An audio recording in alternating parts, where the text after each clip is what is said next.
จังสิคือขอบใจน้ำอ้ายหลายๆน้องขอขอบใจน้ำอ้ายหลายๆพวกอ้ายไปแวะสานไซพร้อมดีดพร้อมใจไปซื้อสินตำมือพวกอ้ายเบ้าจาอ่อนหวานจนผู้สาวมาสานฝันหวานหลายมืออยากให้แวะยามนานๆถ้าบ่ดังนั้นสิเห็นกันซื่อๆขอบใจน้ำอ้ายหลายๆน้องขอขอบใจน้ำอ้ายหลายๆหากอ้ายกลับบ้านกลับเมืองกลับจากการเยี่ยมเยือนขอให้จำชื่อหับต้นหากบ่ถึกใจผิดพลาดอันใดขออย่าได้ถือคิดฮอดบ่เคยลืมไหล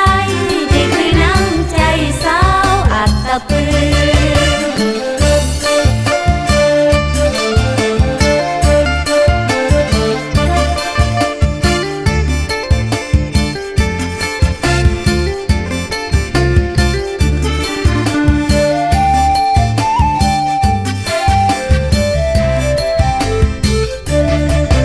ขอบใจน้ำ